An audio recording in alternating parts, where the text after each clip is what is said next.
रुखहरू पनि काटिने थिएनन् होला। वनचरोको पछाडि रुखको हिस्सा नहुने भए अक्सर धोका आफ्नैबाट हुन त नसिबको कुरा न हो, नत्र हरेक फुलको भाग्यमा मन्दिर लेखिएको हुँदैन।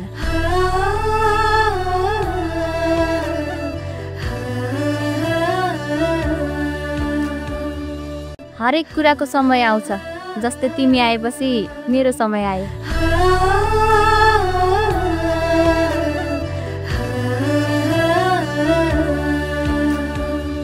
आज पनि तिमीलाई सम्झेर यति धेरै मुस्कुराउने गर्छु नि।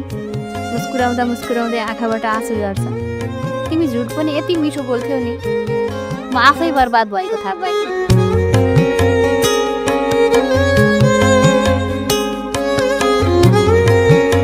आफ्नो भलाइमा यति धेरै विश्वास राख्नुहोस् कि जसले तपाईँलाई गुमाउँछ ऊ अवश्य एक दिन रुनेछ।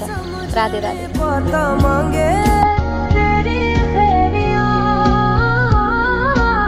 कुनै कुनै दुखाइको न औषधि हुन्छ न सहन सक्ने क्षमताले।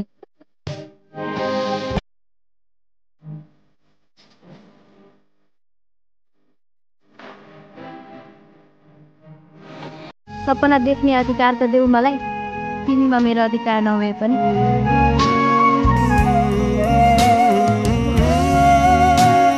श्रीकृष्ण भन्नुहुन्छ, आफ्नो भलाइमा यति धेरै विश्वास राख्नुहोस् कि जसले तपाईँलाई गुमाउँछ ऊ अवश्य एक दिन रुनेछ। राधे राधे।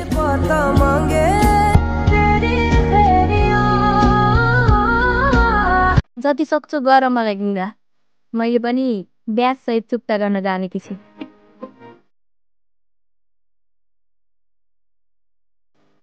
भगवानले मन्दिर जाँदा माईका सबै पुकारहरू सुनिदिने भए म मेरी आमाकै लागि प्रार्थना गर्थेँ होला।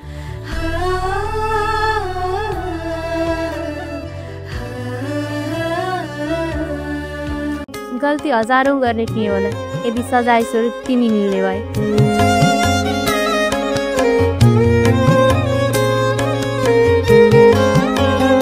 कागज त अदालतमा चल्छ, म त तिम्रो आँखाको फैसलामा मन्जुर हुने मान्छे।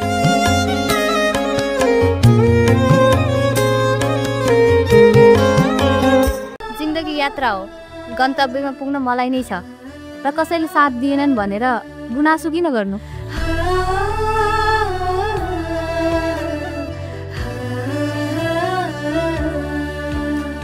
भगवानले उनीहरूलाई पनि खुसी राखुन् जसले म खुसी भएको देखेर दाहा लाग्ने गर्छ।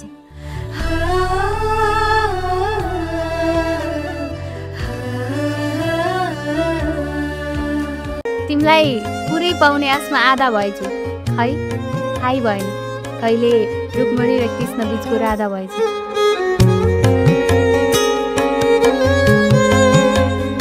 म त घिडा सहेर हुर्केकी मान्छे हो प्यारा, कसैले दया देखायो भने पनि माया सम्झिन्छु। तिमीले त प्रेम गरेर छोडेका थियौ, सोच त मेरो के हाल भयो होला।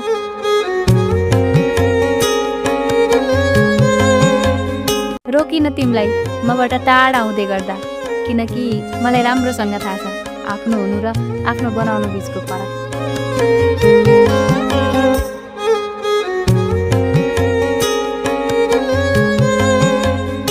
कसैको यादहरूको प्रतिस्पर्धा हुन्छ भने मलाई पनि खबर देऊ, मसँग पनि छन् कसैका कयौँ यादहरू।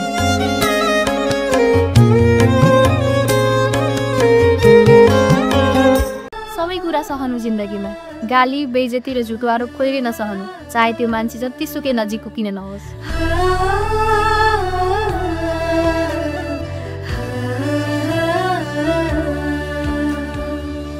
आफू खुसी नहुनुमा त्यति दुःख लाग्दैन, दुःख त त्यति बेला लाग्छ जब म लाखौँ कोसिस गर्दा पनि तिम्रो मुहारमा खुसी ल्याउन सक्दिनँ मेरी आमा।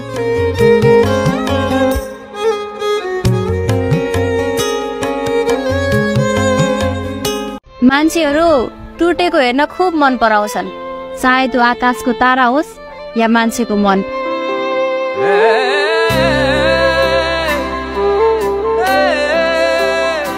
प्रेममा डराउँदा डराउँदै गरेको आँट हो तिमी, विश्वासघात नगर्नु है सानो।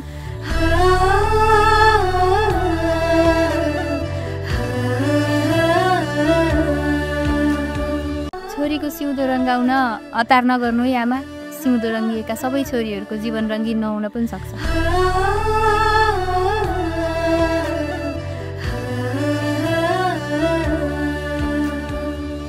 मेरो छाया बनेर बस्ने अठोट गरेको थियो उसले। म अँध्यारोमा हुँदा छाया हराउनु स्वाभाविक नै हो।